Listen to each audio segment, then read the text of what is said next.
What's going on, guys? Storm coming at you guys with another video. Last video of the year for the Detroit Lions and their regular season. This is the aftermath. The Packers visited our beloved Detroit Lions at Ford Field for one last go, Week 18. The Packers fallen to 13-4, and the Lions winning this game, bettering their record to 3-13-1. Still a bad record. Lost most of the games this year, but this one we pulled out. It was 37-30. Good showing by the Detroit Lions. We'll get into some of the game as we go on. We'll just talk about the scoring really quick. First quarter, Allen Lazard with a passing touchdown from Aaron Rodgers, who didn't play much. 1-yard touchdown, made it 7-0 Green Bay Packers. And then Khalif Raymond for the Detroit Lions gets a passing touchdown from Tom Kennedy on a reverse sweep. Comes around, fools the defense. 75 yards for Khalif Raymond. He did most of the work, ran about 50 yards or around 50 to 60 yards all by himself, wide open, down the sidelines, touchdown. That made it 7-7. And then the second quarter rolls around, Amon-Ra St. Brown getting on the board again with another passing touchdown for about 2 yards from Jared Goff. That made it 14-7, Detroit Lions. Then Allen Lazard again for the Green Bay Packers on a really nice 29-yard strike from Rodgers to Allen Lazard. This play was kind of weird. It was a fake run. Lions bit. Derek Barnes ended up being on a wide receiver deep. Something you never really want to see as a defense. Good scheme by the Green Bay Packers here.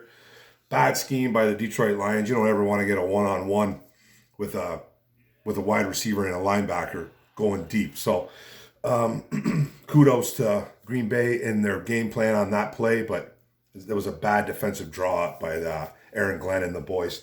So that made it 14-14. Derek Barnes isn't going to be able to really hold. It was actually a really nice throw. It was a beautiful throw by Aaron Rodgers.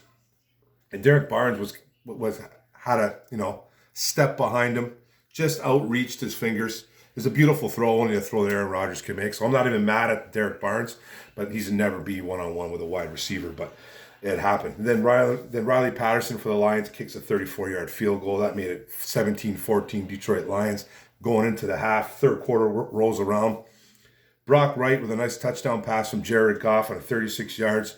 Flea flickering the ball all over the place. Like two or three different lines. Looks like they touched it here. Boom, boom, boom. Flea flicker. And then Brock Wright was wide open on right down the sidelines, 36-yard strike. Brock Wright looked like Travis Kelce in this play. I don't know where that speed came from, but it was a nice touchdown. I made it 24-14 Detroit Lions. Then Mason Crosby had a 36-yarder for the Packers, 24-17 for the Lions, still up. Fourth quarter rolls around.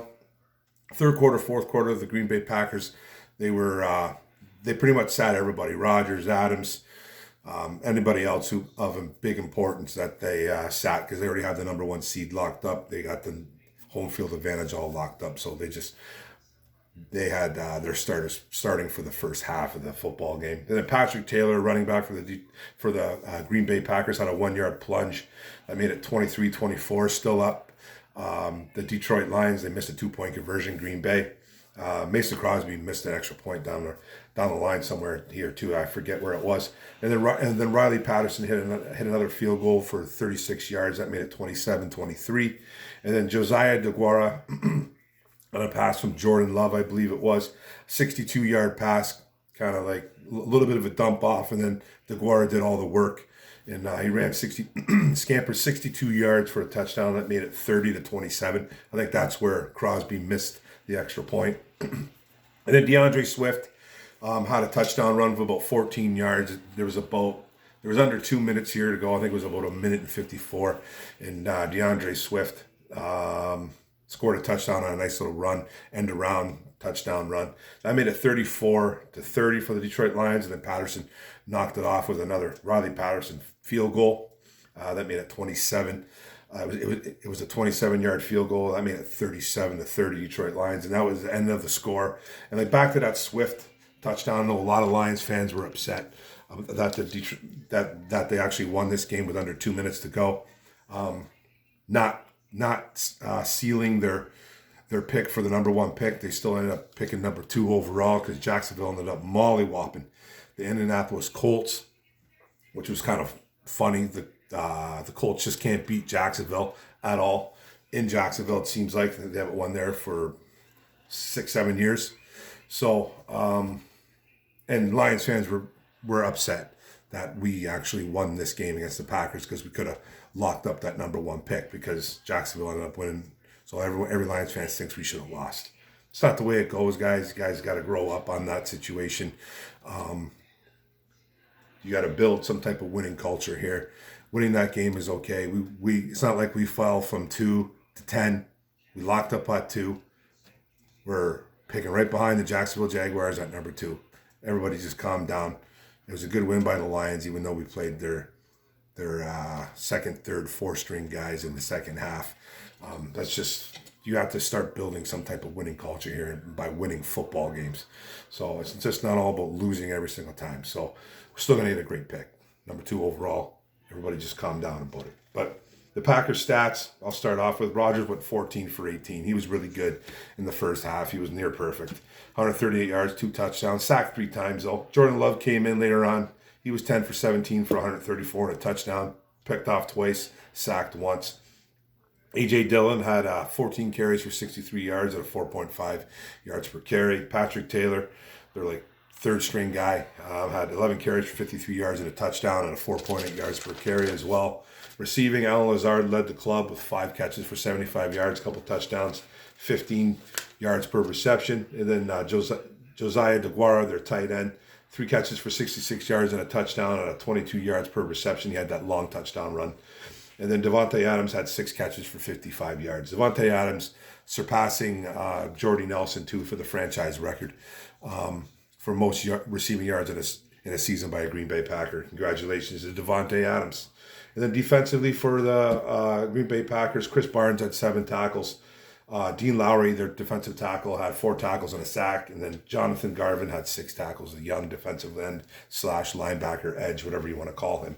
On to the Detroit stats. Jared Goff went 21 for 30 for 238 yards, 2 touchdowns and a sack. He played really well.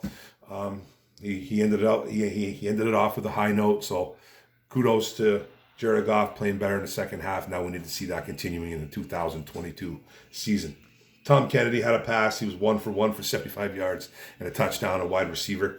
And then Jack Fox attempted another throw again on a fake punt. Actually, another nice throw. It looks like Godwin Igwebuike should have caught the ball, kind of lofted it over the defender. Went right into it looks like it went right into the breadbasket. Igwebuike can hold on. But it was a 0 attempt, 0 for 1 on Jack Fox on this day. Just Dan Campbell up to his old tricks, trying some things at the end of the year, trying to put on a show. Rushing, Jamal Williams led the club with 13 rushes for 43 yards at 3.3 yards per carry. And then Swift was 7 for 30 and a touchdown, 4.3 yards per carry. At least he got in the end zone at the end of the year. He needs to stay healthy next year. That's his bottom line. He needs to stay healthy or we have to move on from him. That bottom line. I'm not even going to sugarcoat it anymore with him. He's so talented, but he has to stay healthy for every single game next year or it's time to move on. Done with it. Receiving, Amon-Ra St. Brown, the rookie, the Sun God, with 8 catches for 109 yards and a touchdown. He was awesome again, breaking all kinds of records this year, breaking Lions records, being I think the first rookie to go 5 games in a row with 8 catches and over 90 yards. Went 8 for 109 and a touchdown, and he's in company of guys like Randy Moss and Odell Beckham Jr. And this the NFL is not even talking about it. They don't even whisper it about what this kid did yesterday or through the second half of the season. The stuff that Amon-Ra St. Brown did is legendary. What he did, and it's not talked about. It's just I get it. We're the Lions. We get no respect, but this kid put on a show at the end of the year. Second half of the year, he put on an absolute show. Amon-Ra St. Brown put himself into elite category. I'm not saying this kid's elite just yet, but he's put himself there to be talked about. The kid, incredible draft pick by Brad Holmes. Not talked enough. It's not talked enough about. It's not. And then Khalif Raymond had a nice day for 4 catches, 101 yards, and a touchdown, 25.3 yards per reception. And then Brock Wright had a good day with 2 catches for 51 yards and a touchdown on a nice long scamper, 25.5 yards per catch too. Defensively, Tracy Walker had a good day. Don't know if this is going to be his last game in a Lions uniform, but he had 13 tackles and a pick. Had that pick at the end of the game that sealed the win. Will Harris had 9 tackles. Jalen Reese-Maven had 7 tackles. Ifeatu Melifonwu, the 3rd-round rookie out of Syracuse, had 5 tackles, a fumble recovery, and a couple pass breakups. He had a real nice pass breakup, actually, on Davante Adams, where he was going stride for stride. Reached up. He's long, he's tall, he's big. Knocked the ball away. That's twice he did it against Davante Adams this year. So he was good. He's going to grow. He's going to be a part of this defense. Derek Barnes, the ups and downs for Derek Barnes are real. He had 5 tackles and a sack again yesterday. He's getting in there on sacks. That's what he was at Purdue. He was one of those rushing linebackers / D defensive linemen. So he's going to grow. He's going to progress. I think he's going to come better next year. Julian Okwara had a nice day, 3 tackles and 2 sacks and a forced fumble. AJ Parker had 3 tackles and a forced fumble. Jesse Lemonnier, another undrafted free agent guy that we plucked off the Chargers practice squad, had a tackle and a sack. He's got some giddy up to the quarterback as well. And then CJ Moore had his first interception of his career. A safety, a special team safety, got some playing time on the field and got himself a pick. So that was really nice to see CJ Moore get. He might have had the game-sealing pick. I don't remember if it was him or Tracy Walker, but Walker and CJ Moore had picks. So I forget who had the game sealer. It might have been CJ Moore. I'm not too sure. But that was the game, guys. It was a 37-30 game. The Green Bay Packers, they sat everybody in the second half. They played well in the first half with Rodgers out there, scoring touchdowns, moving the ball. Didn't look as great with their second string, third string guys per se, I guess. But we actually in the first half we kept up with them in the first half against their starters. So Jared Goff was playing well against their starters. He was driving the ball down the field, putting the ball in the end zone. We got in the end zone a couple times as well too, obviously, and we had a pretty good day offensively. We ended up winning the game. We ended up playing their second stringers, third stringers in the second half, but that's just the way it goes when you're on a losing season. Your starters are usually going to play a little bit longer if you're losing. You want to see what's going on. You want to evaluate more, especially at the end of the year. Personally, I don't think that a lot of guys should have played as a Lion yesterday, and Taylor Decker ended up hurting his foot. I don't know how serious it is. It's probably not that good. But going into the 2022 season, I wanted everybody to be healthy. Obviously, you're never going to be healthy during a 17, 18-week season. They added that extra week this year. You always want guys to be healthy going into the 2022 season. That's not the case with Taylor Decker now. I'm sure he'll be okay coming into spring and, with training camp coming up around the corner and like a few months. April's the draft, and May, June. Hopefully these guys get a little bit healthier.